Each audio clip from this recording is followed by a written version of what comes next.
तो क्या ईरान और अमेरिका में जजमेंट डे जैसी स्थिति आ गई? और अगर आ गई है तो पूरी दुनिया क्या इससे अस्थिर नहीं हो जाएगी? ईरान की अमेरिका के साथ बातचीत लगभग फेल होती है तो वो करेगा क्या? अब ईरान के पास क्या ऑप्शन है? क्या युद्ध ही अब आखिरी विकल्प माना जाए? और क्या ये युद्ध जानबूझकर उकसाया नहीं जा रहा है? जब सारे ही विकल्प ऐसे दिए जाएं किसी को कि उसके पास युद्ध के अलावा, करो या मरो के अलावा कोई विकल्प ही ना बचे। लेकिन क्या ईरान को हल्का समझना अमेरिका की सबसे बड़ी भूल होगी? वेनेजुएला है, इराक है, यमन है, क्या समझा जा रहा है? और क्या पावर है? आखिर दुनिया की सबसे बड़ी जो सुपर पावर खुद को कहता है, आर्थिक मोर्चे पर, हथियार के मोर्चे पर, आखिर उससे ईरान इस तरह से क्यों रिटेलिएट कर रहा है या उससे ऐसा करने के लिए मजबूर किया जा रहा है? नमस्कार, मैं ललित प्रजापति। थोड़ा अपडेट सबसे पहले जान लेते हैं। एक और बड़ा बयान इन सब के बीच आया है। एक बातचीत जो हुई है, वो बातचीत किस तरह से हो रही थी, वो बातचीत का प्रकार ही आपको चौंका देगा। उस बातचीत में कोई हल नहीं निकल पाया और उस बातचीत के दौरान अचानक से ये टैरिफ वाली धमकी दे दी जाती है कि ईरान और ईरान के जो सपोर्ट करने वाले हैं या जो व्यापार करते हैं, जो कारोबार करते हैं, उन पर 25% टैरिफ थोप दिया जाएगा। क्या इसे समझा जाएगा? क्या वाकई आप बातचीत की मेज पर हैं या विटकॉफ वहां सिर्फ मजाक करने गए हैं? इन सब के बीच अराक्ची का भी एक बड़ा बयान है फलस्तीन को लेकर कि वो हमारा मोरल कंपास है और आप अगर कहें कि सबसे रिश्ते तोड़ लो अगल बगल से, ये वाली शर्त भी नहीं चलेगी। तो ये बड़े अपडेट हैं। तो क्या अब युद्ध ही आखिरी विकल्प रह गया है इसी बड़े सवाल के साथ? और ईरान के पास वो ताकत क्या है? दिलचस्प बात तो यह है कि जो चर्चा चल रही थी वो आपको जानना चाहिए। एक कमरे में विटकॉफ, कुशनर बैठे हुए हैं, वो कोई बात करते हैं। फिर जो विदेश मंत्री ओमान के, उनका नाम बड़ा कठिन है, सैयद बदर बिन हमद अल बुसैदी, वो उस कमरे से बात करके आते हैं। दूसरे में पहुंचते हैं जहाँ अराक्ची बैठे हुए हैं, उनको बताते हैं। फिर उस कमरे से निकलकर दूसरे कमरे में जा रहे हैं। आमने सामने की बात ही नहीं हो पा रही है। आमने सामने की बात तो बहुत दूर है। यही तय नहीं हो पा रहा कि किस मुद्दे पर बात करनी है। और क्या अमेरिका इसके जरिए टाइम गेन करना चाह रहा है? कोई तैयारी उसके दिमाग में चल रही है? और बार बार ये धमकियां देना कि अब्राहम लिंकन खड़ा है, अब्राहम लिंकन खड़ा है, अब्राहम लिंकन खड़ा है। बातचीत के दौर में एक ऐसी धमकियां, कैसे टैरिफ बढ़ाया जा रहा है, ये इस वक्त का मोटा मोटी अपडेट है। लेकिन ईरान की ताकत, सबसे बड़ा पहलू है कि आखिर करो या मरो वाली स्टेज पर ईरान है क्यों? क्या है उसकी ताकत? अमेरिका के साथ तनाव के मद्देनजर अब तक ईरान का जो नेतृत्व है, जो वहाँ की पॉलिटिकल नेतृत्व है, वो अपने प्रयासों को गहन कूटनीति पर केंद्रित किए हुए है। लगातार वो अपनी जो रीजनल ताकतें उसकी रही हैं, उन्हें वो एक्टिव कर रहा है ताकि ट्रंप पर हमले के खिलाफ एक दबाव बनाया जा सके। ईरान जोर देकर साफ कर चुका है कि अमेरिका का ईरान पर हमला पूरे इलाके में युद्ध भड़काएगा, पूरे ये उस रीजन को अशांत कर देगा। सऊदी अरब, यूएई और जॉर्डन, वो पहले ही ये साफ कर चुके हैं, वो अपना हवाई क्षेत्र और जमीन ईरान पर किसी हमले के लिए इस्तेमाल नहीं होने देंगे। अब अमेरिका के विकल्प हो जाते हैं सीमित। इसी वजह से वहां से जाके इतना बड़ा जंगी बेड़ा तैनात किया गया समंदर के रास्ते से। अब ईरान ने चेतावनी दी है कि अमेरिका और इजरायली सैन्य ठिकानों और संसाधनों को भी टारगेट किया जा सकता है। क्या ऐसा जून में उसने नहीं किया था? जून में किया था, लेकिन बताकर किया था कि मैं हमला कर रहा हूं। पर अब जब युद्ध होगा तो बताकर कुछ नहीं होगा। तो ये जो पड़ोसी है मध्य पूर्व में, इराक, बहरीन, कतर, यूएई, सऊदी अरब, जॉर्डन इसमें है, सीरिया इसमें है, कुवैत इसमें है, इन पर भी हमला होगा। अमेरिका के साथ पहले के संघर्षों में ईरान के जो रिएक्शन थे वो बहुत नपे तुले हुआ करते थे, बहुत बैलेंस रहा करते थे। 2025 में भी जो युद्ध हुआ जून में, ईरान इजराइल के दौरान जो तनाव था, अमेरिकी हमलों के बाद ईरान ने कतर के अल उदैद एयरबेस पर हमला किया। उसकी चेतावनी वो पहले ही दे चुका था।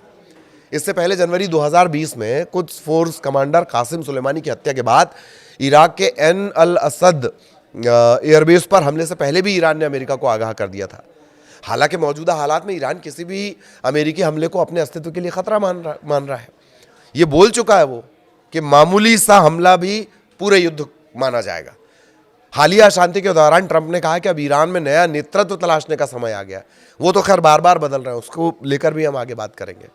तो खबरों के मुताबिक उन्होंने ऐसे सैन्य विकल्पों पर भी विचार किया जिसमें नए विरोध प्रदर्शन भड़के, इस्लामिक रिपब्लिक को गिराया जा सके।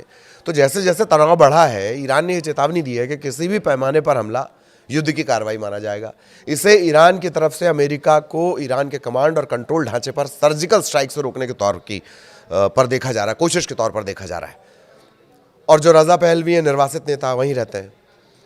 रजा पहलवी ने ऐसे हमले की मांग की है जो मौजूदा हालात में व्यवस्था को और कमजोर करे और ईरान में फिर से कोई विरोध प्रदर्शन भड़काया जा सके। इन सब के बीच ईरान की असल ताकत क्या है, और खुद अमेरिका के विदेश मंत्री बोल रहे हैं, मार्को रूबियो, 28 जनवरी, मध्य पूर्व में 8 या 9 ठिकानों पर 30 से 40 हजार अमेरिकी सैनिक तैनात हैं। ये सभी हजारों ईरानी यूएवी और ईरानी कम दूरी की बैलिस्टिक मिसाइलों की मारक क्षमता में, कम दूरी की, उसकी मिसाइल क्षमता भी हम आगे आपको बताएंगे। ईरान के पास करीब करीब 2000 बैलिस्टिक मिसाइलें हैं, छोटी और मध्यम दूरी की ये मिसाइल हैं। तो कम से कम जो आसपास के टारगेट हैं वो तो सेट हैं। इजराइल के साथ युद्ध के दौरान ईरान ने कई बार बैलिस्टिक मिसाइल दागी हैं। कुछ इजराइल की जो भारी भरकम जो उसकी रडार सिस्टम की बात कही जाती है, डोम की बात कही जाती है, उसको भेद चुका है ईरान। अब अमेरिका के पास अगर एंटी मिसाइल सिस्टम तो है, लेकिन इजराइल की तुलना में बहुत बड़े इलाके को अमेरिका को ढकना होगा। टोकनी ढकने से काम नहीं चलेगा ना, बड़े इलाके को कवर करना पड़ेगा और हजारों करोड़ खर्च होते हैं उस टेक्नोलॉजी पर। ईरान का दावा यह कि युद्ध के बाद जो उसकी मिसाइल क्षमताएं वो फिर से तैयार हुई हैं। खुर्रम शहर है, खैबर है, खुर्रम शहर खैबर, सबसे ज्यादा इसकी चर्चा चल रही। मध्यम दूरी की बैलिस्टिक मिसाइल MRBM इसे कहा जाता है, करीब करीब 2000 किलोमीटर। कुछ सोर्स तो कहते हैं और बड़ा हमला है। वॉरहेड कितना ले जा सकती है? 1500 से 1800 किलोग्राम का वॉरहेड ये ढो सकती है, बम रख के चल सकती है। ये अब और भी बड़े जो भारी वॉरहेड हैं वो ले जा सकती है। इस पूरे परिवार की सबसे स्ट्रांग मिसाइल है सेजिल। ये ठोस ईंधन वाली बैलिस्टिक मिसाइल है।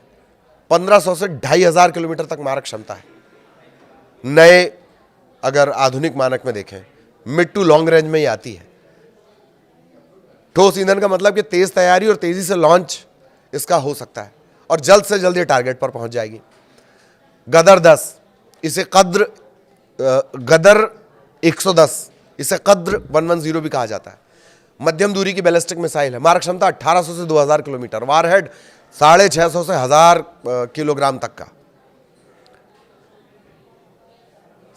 शाहाब 3 से एडवांस वेरिएंट है, टारगेट सेट करना और मार देना। शाहाब 3 और इसके जो और वेरिएंट है वो बढ़ गए। मध्यम दूरी की बैलिस्टिक मिसाइल है शाहाब, 1000 से 2000 किलोमीटर मारक क्षमता है, 1200 किलोग्राम का तो ले जा ही सकती है वॉरहेड। छोटा मोटा भी ले जाना हो तो दिक्कत नहीं। बेसिक यही है, शाहाब ही है बेसिक, इसी पर ये नई नई मिसाइलें बनी है। अल कासिम, इसे इमाद के नाम से भी जाना जाता है, ये एडवांस मिसाइल है। ये ईरान की जो नई नई एक सीरीज चल रही है जिसमें वो टारगेट को सेट कर रहा है, बड़ी हुई क्षमता के साथ इसे बनाया गया है। हज कासिम की जो रेंज है 1400 किलोमीटर है, इमाद 1700 किलोमीटर है। गाइडेड मिसाइल है ये, और इसके जो ट्रायल उसने किया है वो कामयाब भी रहे हैं।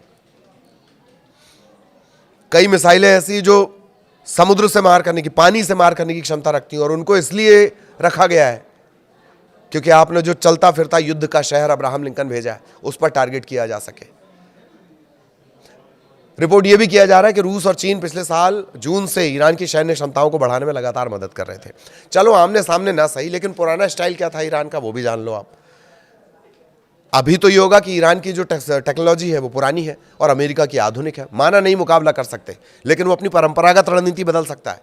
तेज हमलावर नौकाओं या ड्रोन के जरिए एक साथ दुश्मन की सेंसर और वायु रक्षा प्रणालियों को मात देगा, वो एयर डिफेंस सिस्टम को भेदेगा। वो ईरान फारस की खाड़ी में अपनी स्पीड बोट और शाहिद 136 ड्रोन के जरिए ऐसी रणनीति अपना सकता है। शाहिद 136 कहां इस्तेमाल हो रहा है? रूस यूक्रेन युद्ध में इस्तेमाल हो रहा है। बढ़ते तनाव के बीच जो मीडिया संस्थान है ईरान के, और खासतौर पे जो रिवोल्यूशनरी गार्ड है, उनसे जुड़े आउटलेट इस रणनीति पर जोर दे रहे हैं। 29 जनवरी को ईरानी सेना ने घोषणा की कि 1000 रणनीतिक ड्रोन मिले हैं, और सबसे बड़ी ताकत, अमेरिका का सबसे बड़ा डर, इसके आसपास के अपने सहयोगी जिन्हें दुनिया की नज़र में आतंकी दिखाया गया। ईरान दशकों से अपने जो आसपास के मिलिशिया हैं, मिलिशिया नेटवर्क है, उन्हें पैसे दे रहा है, हथियार देता रहा है। एक्सेस ऑफ रेजिस्टेंस इसे कहा जाता है। इराक के गुट है, लेबनान का हिजबुल्लाह है, यमन के हूथी इसमें है। पिछले 2 साल में इजराइल ने ईरान के इन सहयोगियों को काफ़ी नुकसान पहुंचाया है। ईरान की सीमा से बाहर ताकत दिखाने की क्षमता इनकी कम हुई है, लेकिन फिर भी अगर ये सब मिलकर अमेरिकी ठिकाने पर हमला करेंगे तो गंभीर खतरा तो बनेंगे।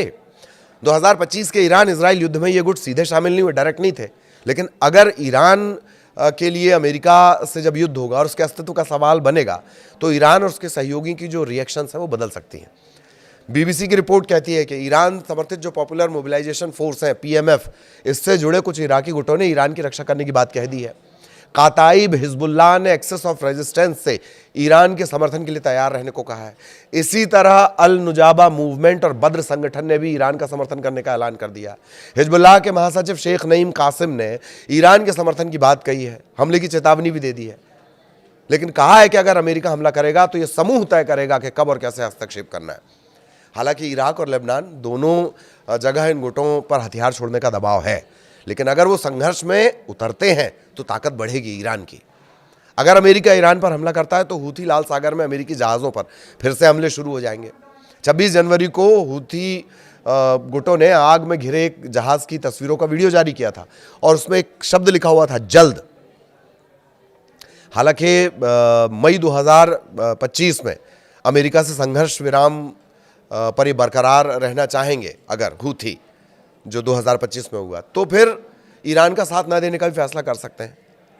और अब सबसे बड़ी भौगोलिक ताकत यानी होर्मुज जल डमरू मध्य बंद करना, वो हमेशा से ईरान यही धमकी देता है। खाड़ी का जो ये संकरा रास्ता है, ये दुनिया के लगभग 5वें हिस्से के तेल यातायात के लिए जिम्मेदार है। इसे बंद करने के लिए नौसैनिक बारूदी सुरंग बिछाई जा सकती है, क्रूज मिसाइल इस्तेमाल की जा सकती है, तटीय रक्षा, स्पीड बोट्स, इनका इस्तेमाल किया जा सकता है। लेकिन जानकारी ये कहते हैं कि ईरान का लास्ट ऑप्शन होगा, क्योंकि उससे उसे भी बहुत नुकसान होगा। सबसे बड़े जो तेल ग्राहक है और सहयोगी है चीन, उसका व्यापार बुरी तरह प्रभावित होगा। खाड़ी देशों को नुकसान पहुंचेगा जिन्होंने अब तक ईरान का समर्थन किया, नैतिक ही सही। और इसी वजह से हालिया अमेरिकी ईरान तनाव में, ईरान की बयानबाजी में ये विकल्प नहीं रहा, लेकिन इससे पहले वो हमेशा इसकी धमकी देता रहा। केवल एक सांसद ने इसकी मांग की है।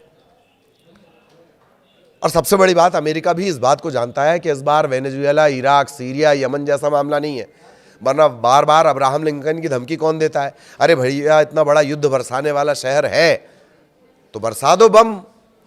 लेकिन वही बात है, गरजने वाले और बरसने वाले बादल वाली बात। एक और कहावत भी है, वो फिर कभी आपको बताऊंगा। नमस्कार।